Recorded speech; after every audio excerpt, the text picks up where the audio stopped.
Hi friends! Welcome to this brand new striking modern house here in BF Homes Parañaque. My name is Eva and I am your real estate broker friend. Now let's start the house tour.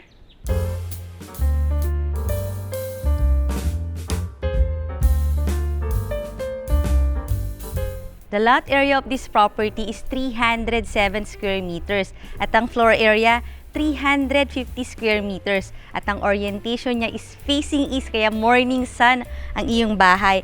At kung titingnan natin ang facade, talaga namang very striking siya. Ang ganda ng facade ng iyong modern brand new house. Talagang kapansin-pansin pag napapadaan ka sa street, lalo na sa gabi. Ang ganda ng lights niyan at mapapalingon ka sa handsome ng iyong house. Meron kang front garden. Pero dito pala muna tayo. Meron tayong 3 to 4 car garage. Ito yon. Tapos yung nakikita nyo doon, it's the maid's room and driver's room. Ito na nga ang iyong front yard. Meron kang mga lush garden dito. Naka fully landscape ang iyong future house at meron ka pang another gate dito. Actually, convertible siya into a garage din kung talagang marami kang sasakyan. Pero ngayon, utilize muna siya as garden at malaki-laki ang iyong garden na. So, meron kang gate na malaki doon at meron kang pedestrian gate. Ito yon. Talagang katatapos lang ng iyong future house. So, may mga ilang gamit pa. Pasok na tayo. You still have a sizable garden. Kung may mga event ka, mga small gatherings, mga birthdays, pwede rito. Kasi malaki-laki pa siya. At ito na nga ang magandang part ng house na to. Swimming pool. Actually, itong part ng swimming pool na to, pwede dito yung mga kids, even yung mga toddlers, kahit yung mga 2 years old, pwede sila dito. Wag lang silang pupunta dito kasi dito medyo mataas na. I think dito mga 4 feet yung iyong lalim ng swimming pool. Tapos meron ka na rin mga, ito bagong install lang to yung kanilang fence na medyo mataas rin, talaga may privacy. Tapos itong swimming pool mo, meron ditong shower area, full bath. Ayan, patapos pa lang, may shower, may sink, may water closet. Tapos ayun yung pupuntahan natin later, yung iyong lanay or family area kasi ito na ang iyong covered lanay. As in, katatapos lang nilang linisin, may natirang isang gamit lang dito. Pero malaki siya ha, at maganda ang mga lighting fixtures. So pag nga may mga gathering kayo, pwede kayong maglagay dito ng buffet table, tapos mga outdoor dining set or pwedeng living room set, pwede rin, di ba? Accessible dito sa iyong living room. O, diba? What can you say about your lanay na malapit sa swimming pool, na malapit sa garden? Lalo na pag talagang tapos na to, lalong mas ma-appreciate mo itong house mo. Punta tayo dun sa ating main door. Let's go. Ayan, yung pedestrian gate. At meron kang plant box na punong-puno ng mga lush greens and yellows. At meron tayong platform papunta sa ating porch. Actually, dalawa siya. So, ito yung papunta din sa garden. Ito naman yung papunta sa parking. Tapos, ito na tayo sa ating covered porch. Napansin ko to. Ang ganda nung ginamit nilang stone wall cladding dito or tiles na medyo naka-emboss. At ang main door, napakalaki rin siya. Hardwood. Dito sa part na to, pwede ka pang maglagay ng mga outdoor chair, mga ratan na pwedeng mabasa. Kasi malaking space dito sa side na to. So, pwedeng waiting area din. No? Tapos, ang ganda rin itong wood design na wall dito. At bago nga natin ipagpatuloy ang ating house tour, syempre request ko rin na i-click mo na yung subscribe button ng ating channel na Home Search Philippines para updated ka lagi sa mga videos ng magagandang bahay. At pasukin na natin! And welcome to your lovely, beautiful, modern house dito sa BF Homes Parañaque. Ang ganda nung handle ng iyong door. Appreciate natin pag ganito kalaki, yung mga door talagang customize siya. At eto uli yung mga wall cladding natin na naka-emboss yung mga stone. Tapos meron kang malaking window rito. Mga tempered glass naman to. Tapos may mga screens na rin siya. At pag tingala ako, naagustuhan ko kagad yung ating lighting fixtures. Pero syempre, pinakamaganda yung mga cove ceiling na yan. May mga fluted panel na design. So open layout ang iyong brand new house. Ito na yung living area. Malaki rin siya. Tapos meron dito mga outlet lang. Just in case maglalagay ka ng TV sa living room, pwede dito sa side na to. Tapos doon ka maglalagay ng iyong couch. Tapos kung natatandaan mo, meron tayong covered lanay malapit sa garden, malapit sa swimming pool. Ito yung access niya. So yun, nandun na yung swimming pool uli natin, no? Kaya accessible itong covered lanay sa ating living room. Tapos may mga spotlights. Actually, ang dami. Ang daming ilaw dito sa yung living room. At on the other side, another wall design na may pagka-fluted panel. Pero mga talagang wood siya. At pag tinulak natin siya, ito na yung powder room. Ang galing, no? Parang hidden ang iyong powder room. Ang ganda rin ng mga ganitong wood design. At andito na kagad tayo sa yung dining area. Nakita mo parang yung lighting fixtures natin, parang siyang sombrero, no? Yung mga nakikita ko sa beach. So, kasya dito kahit mga 8-seater dining set. At ito namang ating dining area. Meron siyang malapit na family area. Merong sliding door na medyo pocket door din siya, no? Kasi nga para space saver. So just in case naman, pwede ka talaga ditong maglagay ng TV kung gagawin mo tong family area, entertainment room. Kasi may mga provision ka dito. Ito na yon, yung mga nakikita nyo na yan. Malaki-laki rin siya, ha? Hanggang dito. So dito ka maglalagay ng iyong couch. Tapos lahat na, no, kompleto yung mga lighting fixtures natin, mga rattan, yung mga design. So parang may pagka-Filipino inspired ang iyong modern house. Ayan, may mga windows ka dyan. At ito sa magandang part, no, pag nandito ka, kung gusto mo kagad mag-swimming, very accessible naman dito yung swimming pool. I think 4 feet lang naman yung swimming pool. So very good yung size niya. Meron ka ring sliding doors. Ang hangin ngayong araw na ito. Actually, nasa loob tayo ng isang magandang subdivision dito sa BF Homes. Highly secured at saka accessible sa mga commercial area like sa Alabang Town Center, sa South Mall. At ito pa, ito, medyo na may repetition yung mga ginamit nilang tiles dito, no? So ito naman yung focal point ng iyong dining room. Talagang floor to ceiling height yung iyong mga tiles dito na medyo naka-emboss. Tapos maliwanag din dahil nga glass yung iyong mga windows, mga tempered glass naman siya. At eto na ang elegant looking na kitchen. Meron kang napakahabang center island. Tapos maganda kasi dito may part ng wood, parang two-tone siya. Wood to, tapos eto naman granite. So ang ganda rin ng combination ng wood and ng granite. So dito muna tayo. Ang dami ng prep area mo. Ang dami mo ring mga cabinets. So, ang dami mong storage. Dito naman sa side na to, ang cute ng Elba na range hood. I think this is, kasi nakatakip pa eh. Induction cooker naman siya. I think this is 4 burner. Maliwanag sa kitchen dahil malalaki ang iyong mga window. Lahat naman may screen. Tapos lahat mga soft close yung ating mechanism dito. Yan, nagko-close siya. Big kitchen. Tapos may mga outlet po. Dito naman ang iyong double sink. Ang cute din ng ginamit nilang sink, oh. Parang heavy duty itong mga ganito. Tapos you have your movable faucet. Ayan. Dito naman yung mga cupboards mo. Uso na talaga ngayon yung walang mga handle, no? Parang minimalist yung style niya. Dito mo na lang sa ilalim, i-open. Ayan. Diyan. Tapos another cabinets. Ito naman, mga food pantries naman siya. So, ang dami mong storage sa yung kitchen. Lahat ng mga groceries, dito naman sila nakalagay. Ayan. And you have your Elba na microwave, oven. Dito yung paglalagyan ng rep. Pero ito ang bahay na to ay talagang katatapos lang. Cleaning na lang ang gagawin nila dito. Tapos itong mga natirang gamit, itatago na lang nila. Tapos ready ka na dito sa iyong house. Ito naman, para sa akin, doubled na siya as bar counter or pwedeng breakfast, no? Kailangan lang high chair. And look at the wall.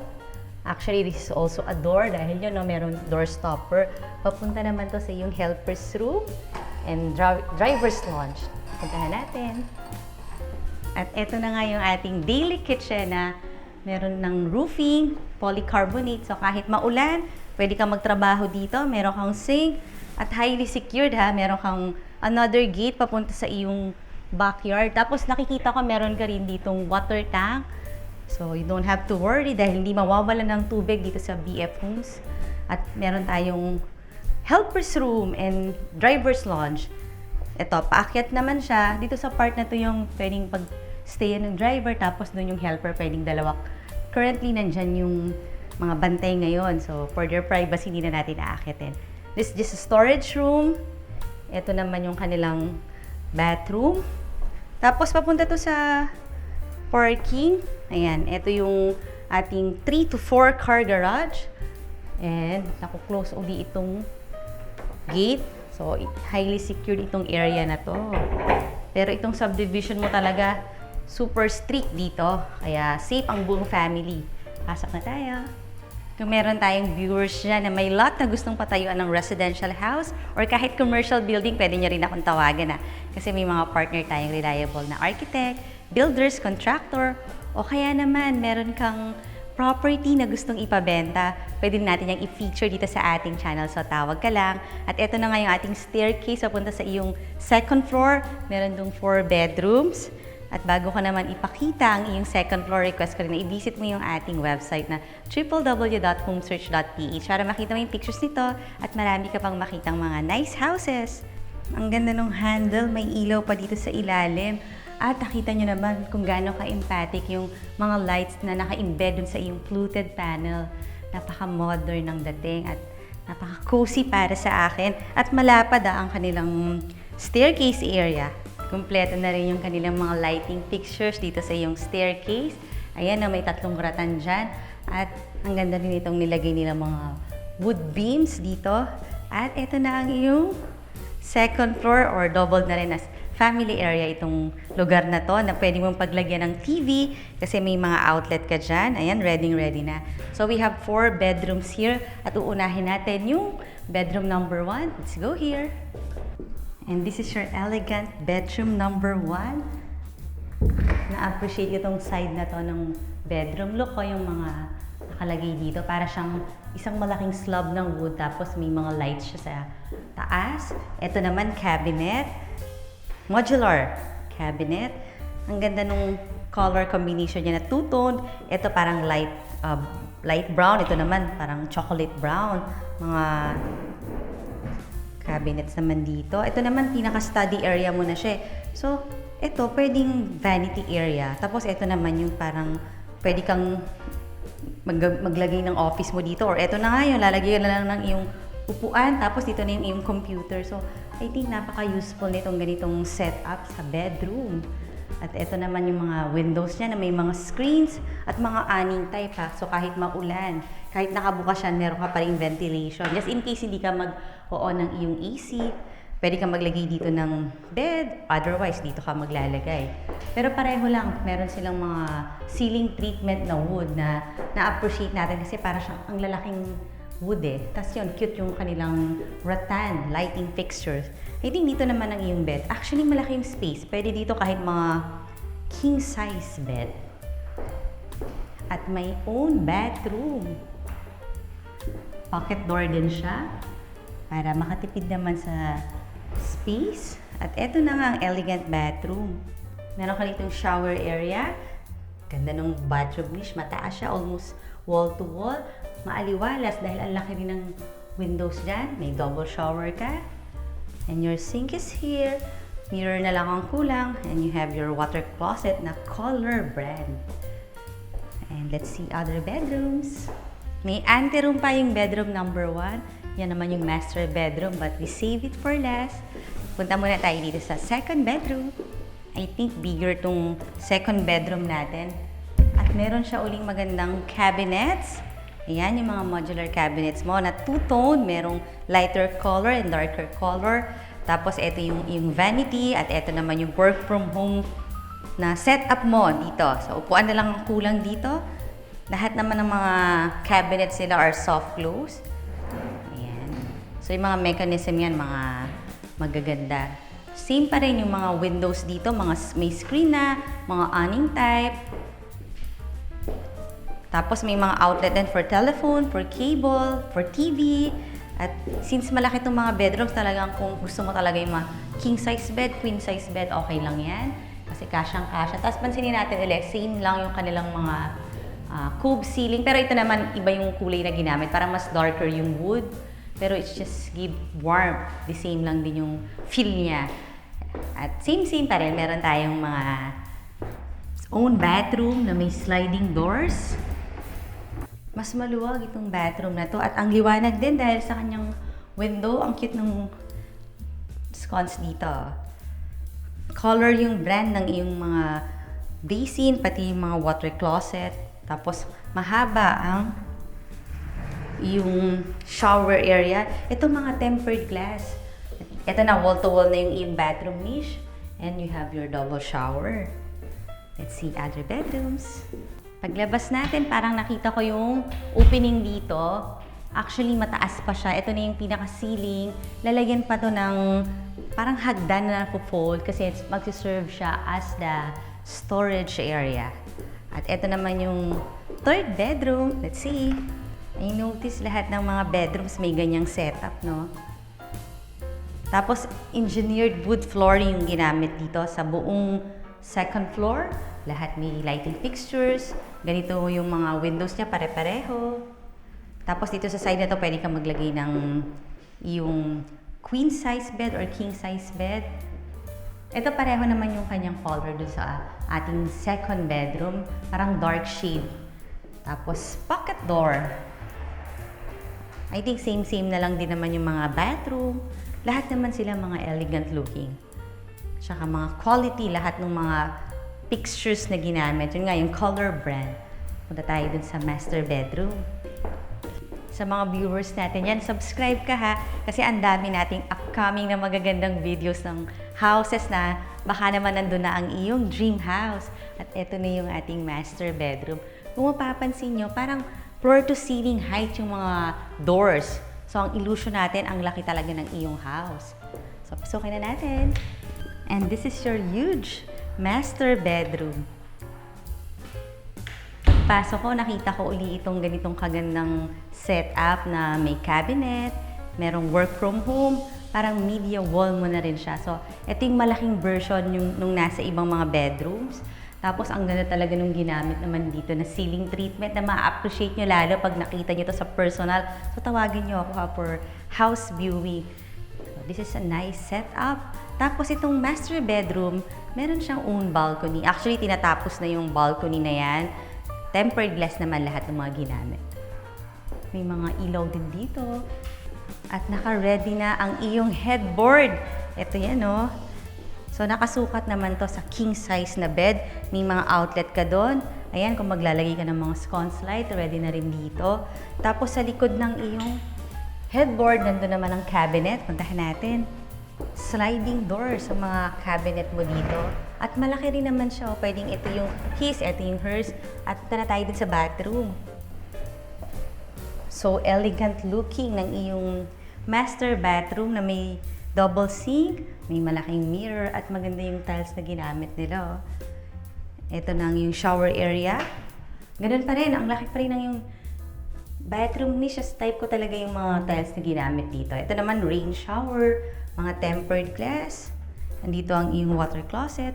At syempre, meron ka rin walk-in closet.